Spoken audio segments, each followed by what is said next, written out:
At the C-17 Globemaster III.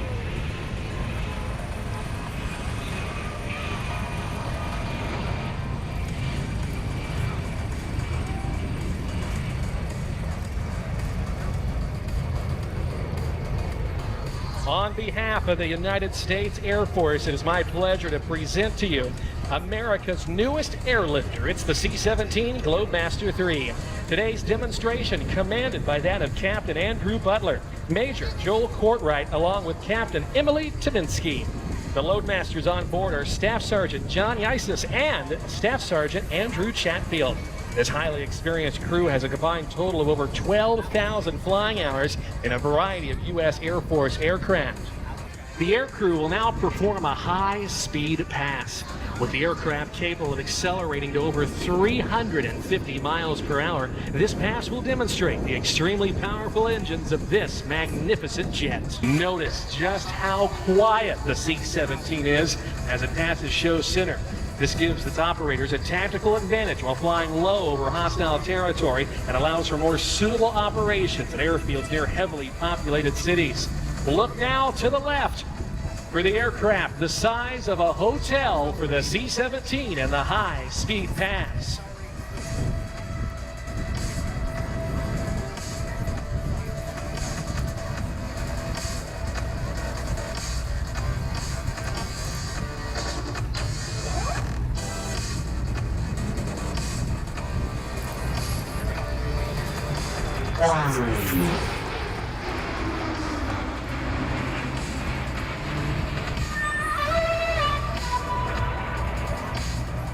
This reliable airlifter combines the intercontinental cargo carrying capability of much larger aircraft, such as the C-5 Galaxy, with the short field landing potential of the much smaller C-130 Hercules. The C-17 is powered by 4 Pratt & Whitney F-117 engines, and they're in fact the same power plants used on the Boeing 757 airliner. Each engine delivers over 40,000 pounds of thrust, and this amount of thrust allows the Globemaster III to carry over 170,000 pounds of cargo for an outstanding range of up to 2,400 nautical miles without the need to utilize air-to-air refueling. Be sure to get your cameras at the ready, as this will be one of your finest opportunities to take photos of this amazing state-of-the-art airlifter in flight.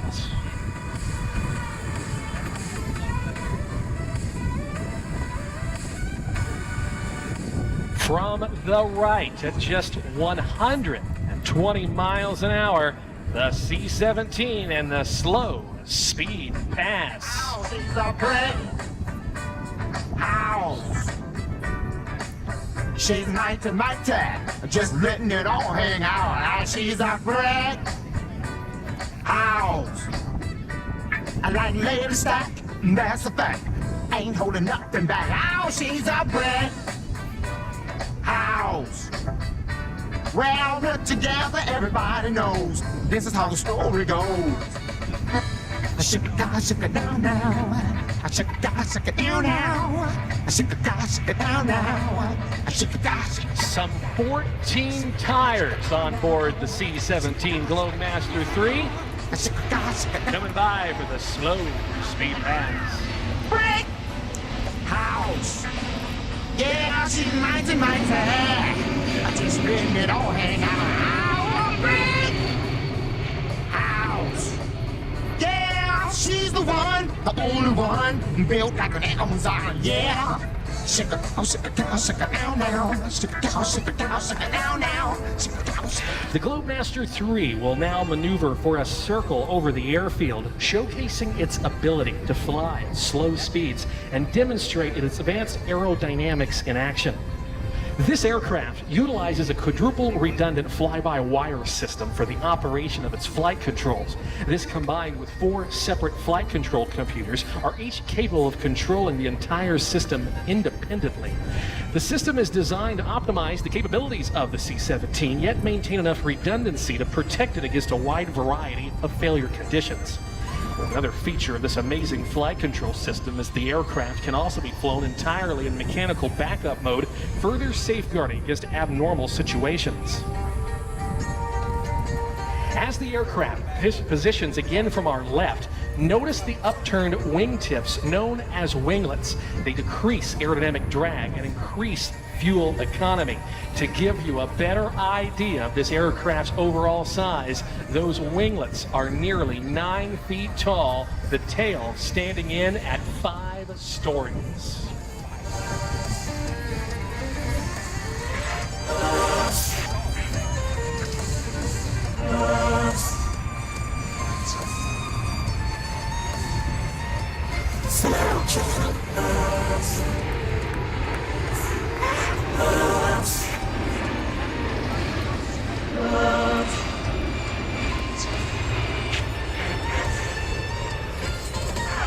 Its wingspan, just roughly shy of 170 feet.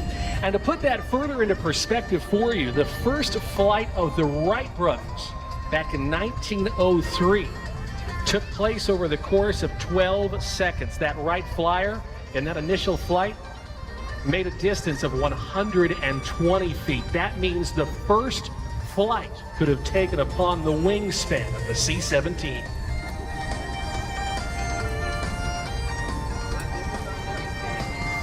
As you can see, the C-17 is extremely maneuverable at both high and low speeds, making it very easy to operate in nearly any tactical situation.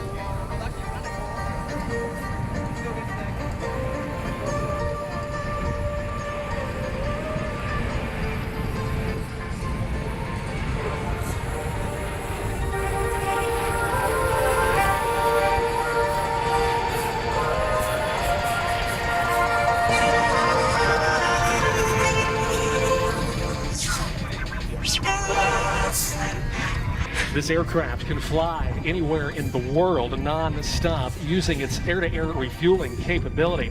Air Force personnel routinely fly 24-hour missions with a C-17 on just a single crew.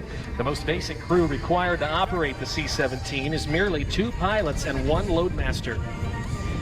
You may have noticed earlier some 14 tires on board this behemoth aircraft. Its heavy-duty landing gear allows it to land on cement, sand, dirt, and even ice. And as a result of this, C-17s have been in 180 countries and every continent in the world since production began. In just a moment, the C-17 will rejoin with the KC-135 aerial demonstration team for an aerial refueling pass, followed by a brief KC-135 flyby demonstration. The 97th Air Mobility Wing at Altus Air Force Base, Oklahoma, has the unique mission of training the world's C-17 and KC-135 pilots, loadmasters, and boom operators. Stable position of both aircraft for upwards of 20 minutes at a time. Just 20 feet separate the bodies of each of these airplanes, and so large are the aircraft that even a slight movement in one will actually affect the aerodynamics of the other. If you direct your attention directly out in front of us, you will see the KC-135 Stratotanker and the C-17 as they approach the airfield in air refueling formation. Both of the crews that we see flying for us here today are comprised of formal training unit instructors with the mighty 97th Air Mobility Wing. As they pass show center, they'll be just about 1,000 feet above the ground, traveling at just shy of 300 miles an hour. And as they complete this low altitude pass, you will see both of these massive aircraft as they break away on the tanker pilot's command.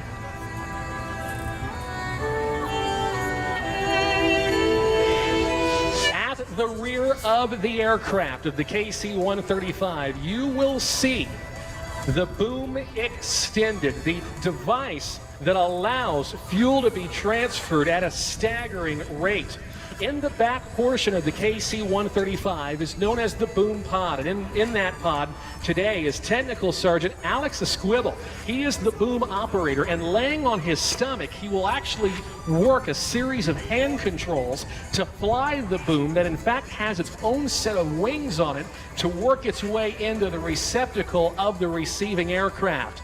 At this low altitude, they will be in what is known as pre-contact position, giving you a great look at this type of operation that typically happens miles above the ground. Ladies and gentlemen, inbound from the left, Stand and cheer. Let's make some noise for our United States Air Force and the heavies, the KC-135 and the C-17.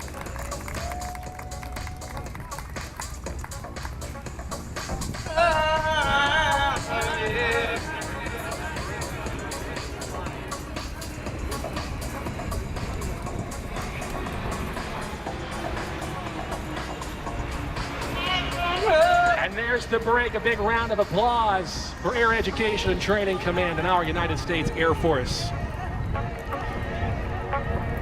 As the aircraft break formation, it's in Griswold, Major Vic Bureau and Captain Tim Hathaway. And they're assisted on board by Boom Operator, Technical Sergeant Alex Esquivel, and Technical Sergeant Seth Corliss.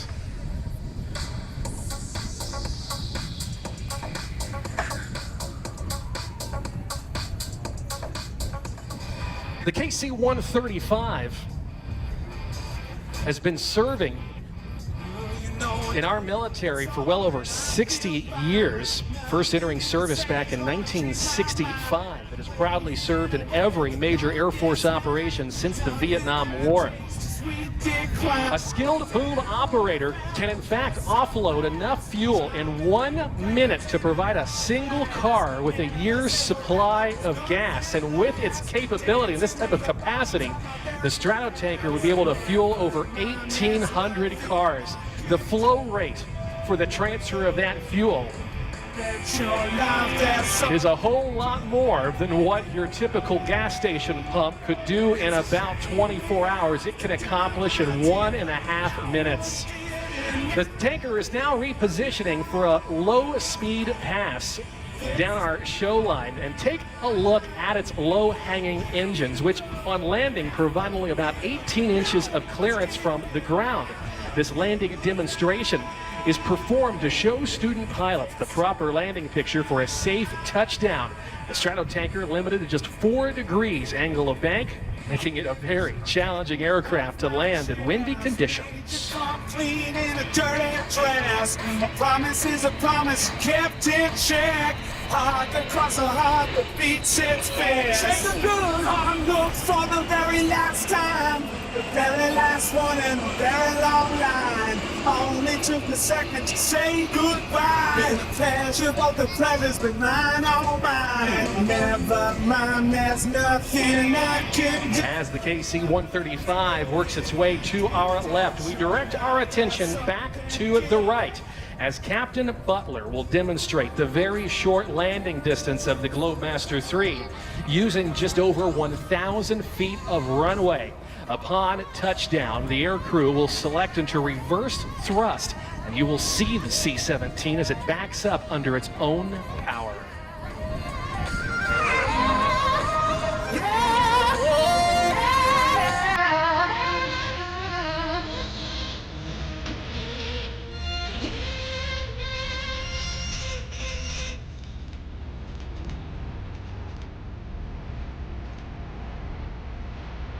With the touchdown, watch for the nacelles to open up, and here's about as much noise this aircraft will ever make.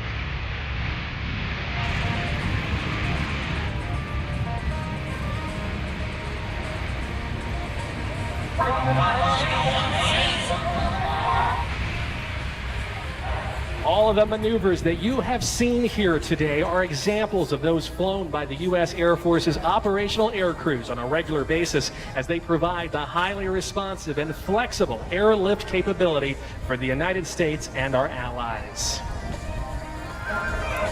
This concludes today's demonstration, and on behalf of the men and women of the United States Air Force, Air Education and Training Command, and Altus Air Force Base, Oklahoma, they thank you for being with us today and hope you've enjoyed this brief look at the C-17 Globemaster III and the KC-135 Stratotanker, true workhorses of our United States Air Force, which will continue to provide global mobility for America today, tomorrow, and well into the 21st century. Ladies and gentlemen, let's put our hands together and hear it all the way down the line for the heavies of our United States Air Force. Don't sweat the technique.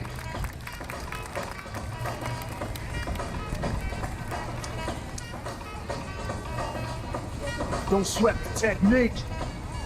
and Dream Big Entertainment. He is here, located center of the static display area in an authentic FA-18 Hornet cockpit that you can actually get into and sit, and you can get your photo taken.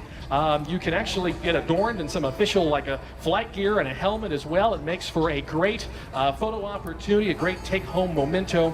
It's great for the Instagram, and it's also great for perhaps even a Christmas card. So be sure to stop by and see Dewey, Heather, and the entire team as well.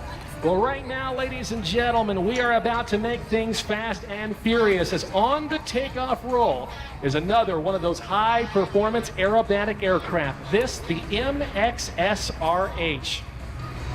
Throughout history, there has always been that one person, that one individual who shattered the records, and today, that individual is taking flight right now.